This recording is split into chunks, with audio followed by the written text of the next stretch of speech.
An image allows you to use your imagination a little bit and fill in the blanks. So if an image has backstory, then people are captivated. We've had punches thrown at us, spat at, keys thrown at us, anything they can get their hands off sometimes. So it seems to end up in our general direction. What makes me good at shooting food? Well, I suppose is what makes anybody good at shooting whatever they shoot.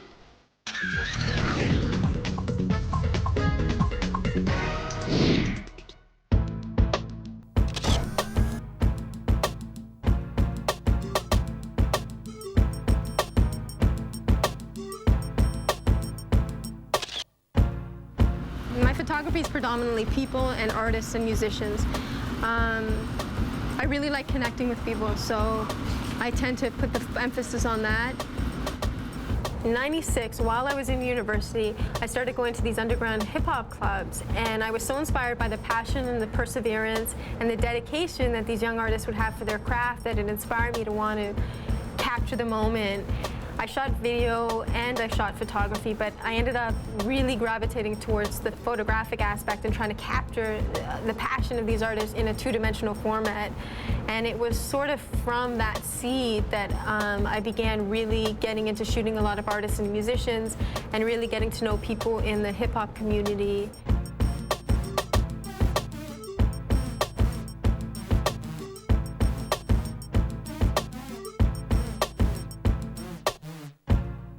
I think my clients come to me because I make the experience very comfortable. The whole process is about vibing with somebody and trying to capture something that's real. And I'm very good with color, and I'm very good with capturing something honest and intimate. And I feel that even if somebody's in a bad mood, if they're in a good mood, I'm always able to pull something out of them that feels like it's more than a portrait, like there's a backstory to it. And people tend to like that, especially artists and musicians like the fact that it's not just a pretty picture, it's a picture that tells a story.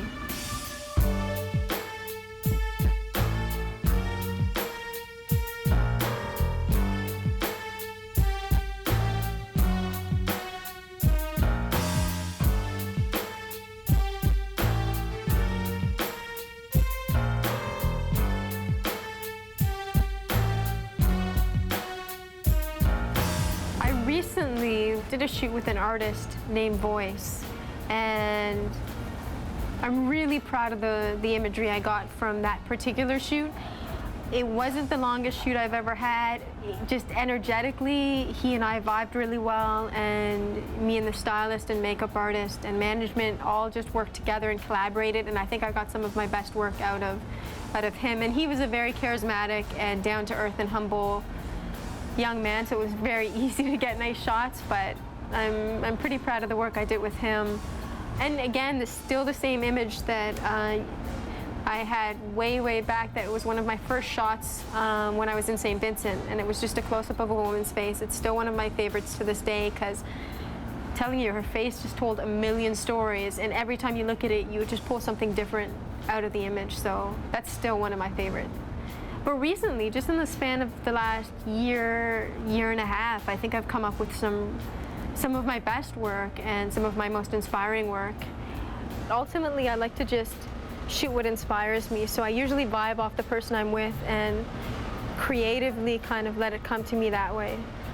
My photography is a way for me to meet really diverse and interesting people and finding a way to express what I'm attracted to in them in a two-dimensional format, which is a challenge.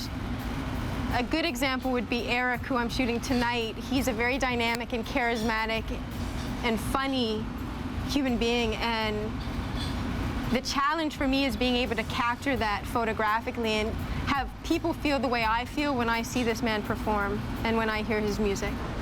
I saw him perform last August, and I was moved by his performance so much that I actually called a few people in New York and tracked him down and went to New York and shot him along with Stuart Matthewman and some indie groups, Heavy and Ivana Santilli. And so I went down to New York and did a whole roster of artists and musicians and stuff from New York that I really was inspired by and moved by.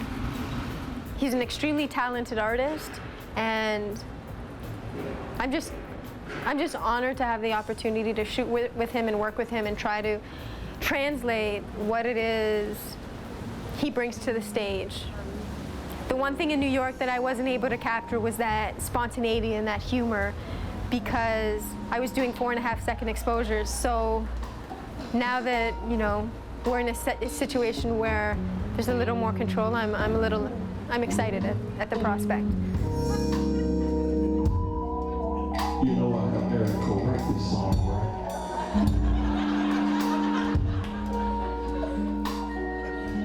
Because I started off shooting music, it's something that kind of comes naturally to me. In terms of a challenge, I guess it would be just making sure that you're interpreting what the artist wants and what they're telling you they want and what they actually want, and making sure that it actually translates or corresponds with the type of music that they're putting out. So sometimes people will tell you they want one thing, then you'll listen to their album and you'll realize, no, visually or from a marketing standpoint, they might want to consider another direction. In those kind of instances, I usually shoot what they want, and then I'll ask them, I'll take a moment and interpret it the way that I feel it should be interpreted, so that they have both options. 9 times out of 10, they go with the image that I wanted to shoot intuitively in the beginning.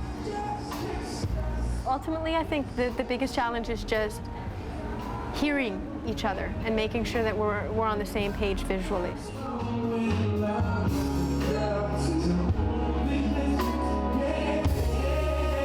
I love being in the moment and just working and being spontaneous.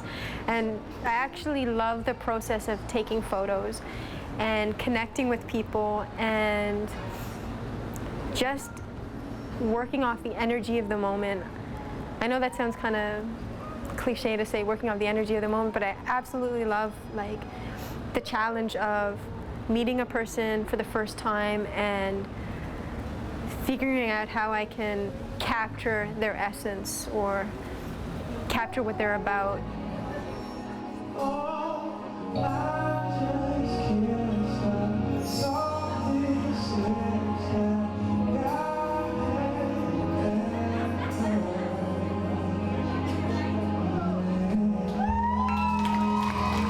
My goal eventually would be to use my photography to build awareness about issues that concern me, like poverty or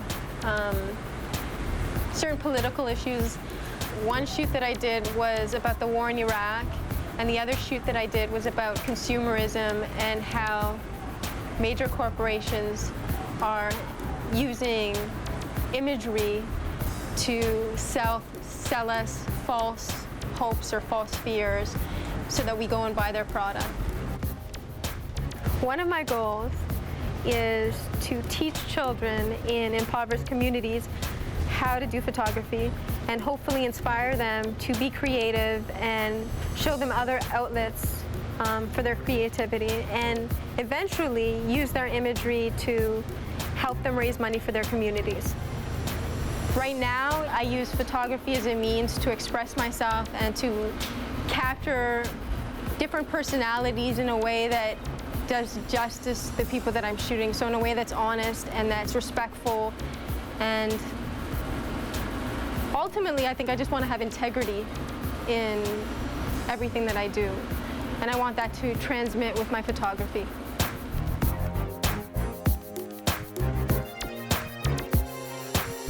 I think people are fascinated with images because they tell stories.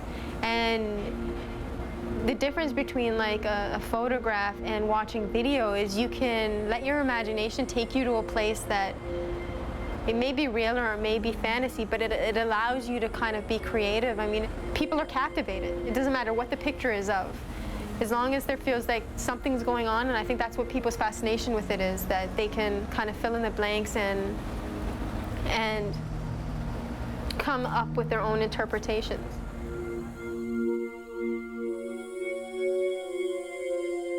I hope that people are inspired when they see my work. I hope that people feel like I've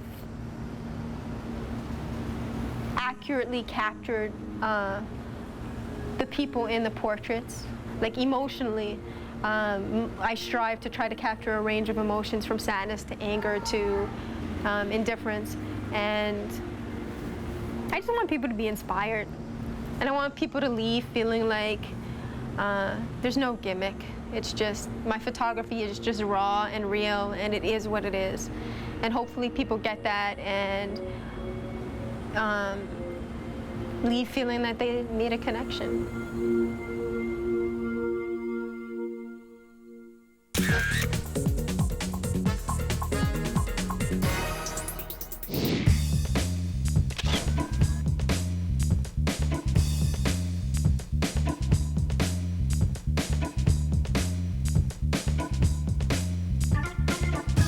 I'm a photojournalist.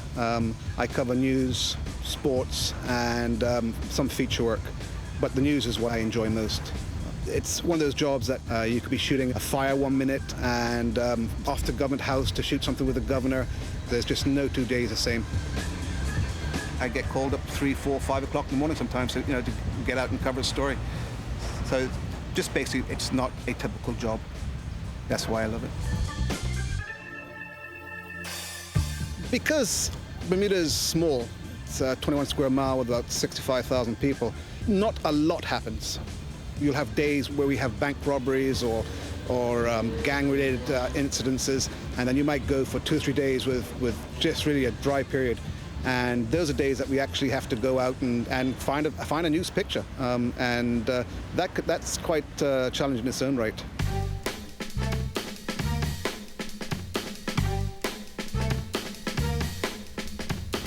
We are very lucky at the Gazette because our deadline actually doesn't finish till about 12:30, and if something breaks late, we can hold off to about 2 in the morning and still make the press. If you had asked me years ago whether I wanted to go digital, I would have said no. I was dead against it. But when the management came over and said that we were definitely going digital, I guess after about 2 or 3 months after that, I had completely changed my mind. You cannot tell the difference of a picture of today's quality of digital, what has been shot by digital and what's been shot with regular film cameras. The quality is really quite amazing. And which is also great is that because we are the only daily newspaper in Bermuda, we get a lot of calls from foreign papers, foreign news agencies to get images to them. So in the old days, we had to literally go and find a scanner, which we didn't have, and get it transmitted and stuff like that. Whereas today now we can basically do it from the car just after we shot the picture. Just a matter of setting up a laptop with a cell phone, putting the camera to the laptop, and off it goes. So that they can actually get an image quicker, sometimes quicker than when I get back to the office. All right, that's that. Now time to follow the pictures. The Gazette is quite unique. We have a policy where we always put a local picture on the front page of the paper. Lighting is very important in our pictures, and we always have to have a lot of local culture into our pictures. But we got a number of quite famous residents, Michael Douglas, Cedar Jones. They have a house out here. We don't hound them. We don't consider ourselves paparazzi photographers. We do not go chasing them. If the situation comes up where there is a news story involving them, then we will cover it. But as far as following them around and hiding in bushes, that's something that we just do not do. I would have to say one of my most scariest moments I spent working as a news journalist was in Bosnia when we were covering the relief containers going into Bosnia. I was taken by a UN guide, and as I was shooting, there was a crack and a thud, and he pushed me down and said, "Stay down, stay down." And there was another crack and a thud, and come to realize that a sniper had spotted us and taken a couple of shots at us. The press did have a bounty on their head, but at the end it worked out well.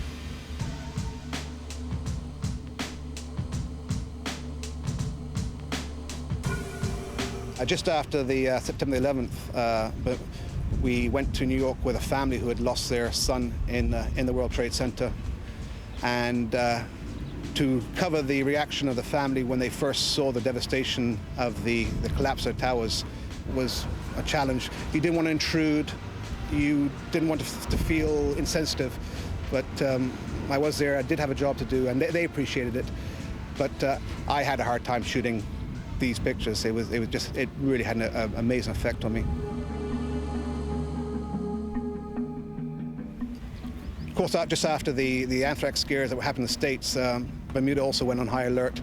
There was a number of instances where envelopes appeared that had, of course, white substances on them. Again, that was something else that we had covered, which was also quite interesting.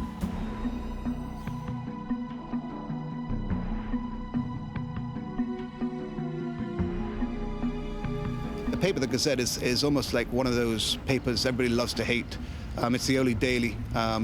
And when we're covering certain court cases, especially if they're gang-related, or we have a hostile crowd around the courts, or family members who really don't want to see their family members on the front page of the Gazette, we've had quite a number of instances where we've, apart from being verbally abused, but sort of physically as well, we've had punches thrown at us, spat at, keys thrown at us, anything they can get their hands off sometimes. It seems to end up in our general direction.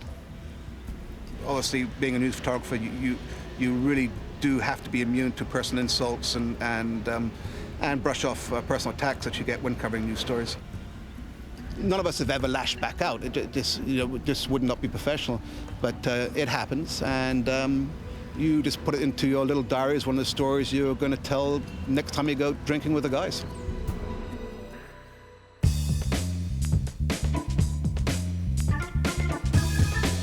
I studied fashion photography, and I found it hard working with fashion models and makeup artists and art directors, and then I sort of dabbled a bit into photojournalism, and I felt that's where I enjoyed my work.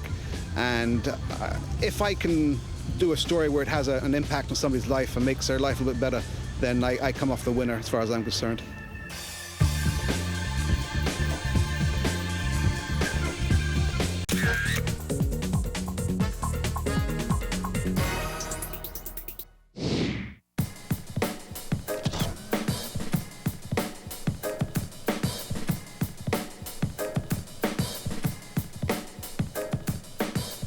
Let's try one in this little space here.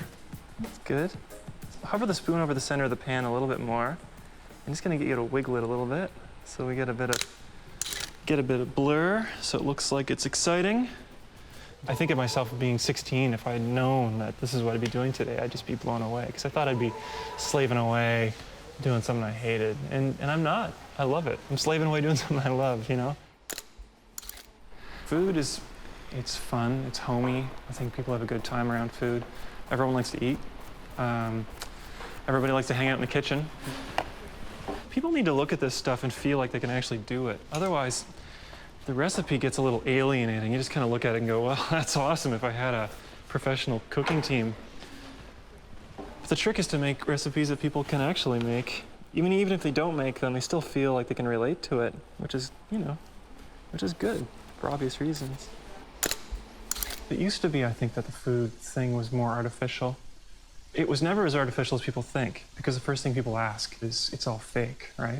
Usually we say, yeah, that's right, it is. But actually the real answer is that we don't want to wreck this great steak because we actually want to eat the thing. So sometimes we need to chuck the stuff in the pan, carefully, of course, with skill and all that, and wisdom. Years of experience. In years of experience, it ends up looking really great. But once in a while, there'll be a little something you'll see, like this broccoli guy, where we're just looking right into the cut bit. Yeah, and looks like a starfish. Yeah, just flip them a little bit for me, would you? Okay. That's good. That's great. Yeah. What makes me good at shooting food, I suppose, is what makes anybody good at shooting whatever they shoot. You need to be sensitive to the trends and the fashions and the styles, and hopefully you like them, and be able to work them into your own thing so that you're not just repeating what you see out there. And so that when your clients come to you with their ideas and the challenges that are always built into the projects, you can roll with it and bring it what you want to contribute, and hopefully build something interesting out of it, something better. And if we're gonna make the food look really real and relaxed, the propping, the objects in the shot should look really real and relaxed as well. And sometimes on a piece of silverware, a little bit of tarnish is good. It gives it detail, it gives it patina. I mean, you don't wanna make it look dingy, but a vintage feel can go a long way. It can be great. It's actually hot. No, it's all right. You know it's real when the pan's burning your hands. I've really enjoyed working on the books that I've done. What you're doing is you're taking a very, very large snapshot, and instead of capturing a story or a job in 1 or 2 images, you're capturing it maybe in 200 or 300 images. And that gives you quite a lot of responsibility and quite a lot of leeway to really stretch out and really capture a lot of interesting stuff. Because sometimes if you're featuring a chef or you're featuring a restaurant, maybe a picture of the staff out back having cigarettes is part of the story, because it really happens and it's interesting. Because I come from a journalism background and I feel like I'm still chasing the story in some way. Sometimes I look in magazines and I see stuff that I don't really like, but more often I'll look in magazines and see things that I really like. In a way it's sort of painful, but the best feeling that you can get when you look at a magazine is jealousy. You see it and go like, oh man, I wish I shot that. The world has changed when we're shooting digitally, or even if we're shooting with Polaroids, we can scan things or send the digital files by email or FTP to a client, approving shots during the shoot and looking at it and going, yeah, that's great, or can you change a little bit of this, or can you try a different version? It's interesting because they don't necessarily have to be right there in the room with you, but they're reacting to something that's still live on the set, it's still happening. So on shot number 2, I kind of was playing around and I moved the camera and got a different angle, an angle that I wasn't really asked to do. The only problem is that I hadn't done it on shot number 1. So the art director called me and said, hey, that angle looks great. Can you do it on shot number 1? So we're gonna redo shot number 1. This is why we don't throw anything out until the end of the day, because sometimes you have to rebuild something. I like to always keep in mind that the payoff that I want to have is to be able to get up in the morning and make my living in the arts, and that's all that's really important. And if that means my career has to take a different shape at some point and I have to change what I'm doing, then that's fine, and I'll shoot something different, because I just want to keep shooting.